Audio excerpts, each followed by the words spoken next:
আসসালামু আলাইকুম ভিউয়ার্স, আশা করি আপনারা সকলেই ভালো আছেন। ভিডিওতে আপনারা দেখতে পাচ্ছেন যে শিক্ষক নিয়োগের বড় সুখবর, একসঙ্গে লক্ষাধিক তরুণের সুযোগ।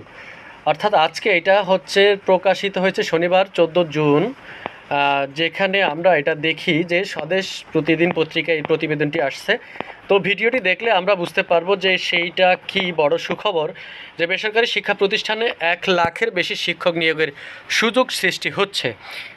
এনটিআরসি এর ষষ্ঠ গণবিজ্ঞপ্তি আগামী সোমবার 16 জুন প্রকাশিত হতে পারে, তবে আবেদন গ্রহণ শুরু হবে 22 জুন থেকে। বেসরকারি শিক্ষক নিবন্ধন ও প্রত্যয়ন কর্তৃপক্ষ এনটিআরসি এর সূত্রে জানা গেছে, বিজ্ঞপ্তির খসড়া প্রস্তুত রয়েছে। কোনো প্রযুক্তিগত জটিলতা না থাকলে নির্ধারিত তারিখেই এটি প্রকাশ করা হবে। অর্থাৎ যেহেতু প্রস্তুত হয়ে গেছে, বলা যায় যে 16 তারিখেই ষষ্ঠ গণবিজ্ঞপ্তি প্রকাশ হবে। তবে এই নিয়োগ প্রক্রিয়ার আবেদন করতে পারবে না যাদের বয়স 35 বছরের বেশি।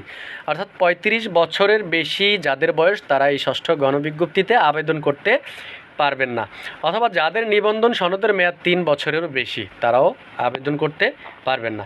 এই বিষয়ে এনটিআরসি এর সচিব এম রেজওয়ানুল হক বলেন, বেসরকারি শিক্ষা প্রতিষ্ঠানে শিক্ষক নিয়োগের নীতিমালায় 35 ঊর্ধ্বদের বিষয়ে স্পষ্ট নির্দেশনা আছে।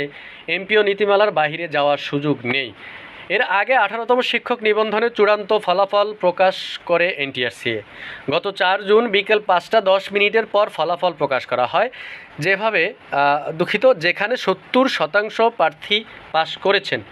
উল্লেখ, 2023 সালের 2 নভেম্বর 18তম শিক্ষক নিবন্ধনের বিজ্ঞপ্তি প্রকাশ করা হয়। এতে রেকর্ড সংখ্যক প্রায় 19 লাখ আবেদন জমা পড়ে।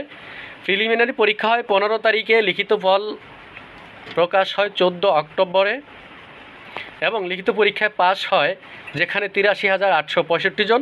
পাশের হার ছিল 24%।